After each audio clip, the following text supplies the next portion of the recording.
Je suis très heureuse de revenir dans ce musée que j'aime beaucoup. Donc j'ai conçu l'exposition comme une histoire. De toute façon, c'est toujours un peu comme ça que je fais.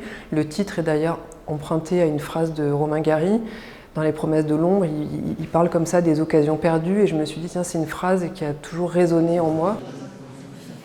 Et cette phrase, quelque part, elle est une sorte de fil rouge dans toute l'exposition. J'ai choisi de commencer par un carnet, comme ça.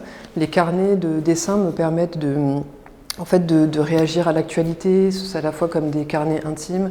Et dans les carnets, je m'autorise une forme de liberté et dans le dessin et dans les thématiques que j'aborde. Même si les thématiques sont toujours un peu les mêmes, je tourne beaucoup, mon travail en tout cas tourne beaucoup autour des questions d'addiction, d'enfermement.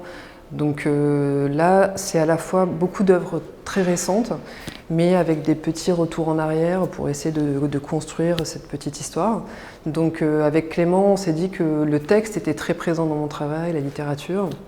Et donc ça a été un peu le choix de se dire, voilà, on part du mot, et le mot traverse comme ça toute l'exposition, même si finalement le mot parfois est complètement absent, et c'est le cas de l'image qu'on a choisie comme image de communication pour l'exposition, qui est un empilement comme ça d'objets avec un petit flamant rose qui est posé dessus. Et là, ce petit empilement, il donne aussi le ton de l'exposition. C'est que finalement, il est relativement absurde et fragile surtout, et cette espèce d'équilibre instable. Et toute l'exposition donc est sous-tendue de mots, d'idées. Et il faut aller chercher un petit peu derrière les images, ce qui se passe. Il y a toujours différentes strates de lecture. On peut s'arrêter à la première, il n'y a pas de problème. Mais si on veut, on peut aller chercher plus loin. Donc je parle beaucoup de phobie. C'est le cas de l'arbre généalogique qui est derrière moi et des pierres qui sont au sol. Le texte fait référence au confinement. J'ai confié en fait des témoignages du confinement à l'autrice Claire Castillon, qui a une écriture que j'adore et qui est très fluide et très grinçante.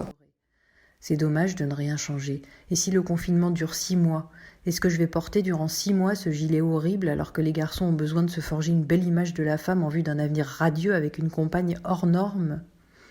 Il y a tout un mur aussi avec des petites maisons qui souvent représentent la boîte crânienne, mais c'était comme une sorte de reconstitution d'une partie de mon atelier, parce que j'ai des étagères comme ça qui sont un peu comme, il y en a plusieurs, qui sont un peu comme des cabinets de curiosité. Et j'avais envie qu'on retrouve ça à un endroit, donc j'ai choisi une vitrine pour ça. Alors ici, c'est beaucoup plus épuré que dans mon atelier, et c'est plus propre.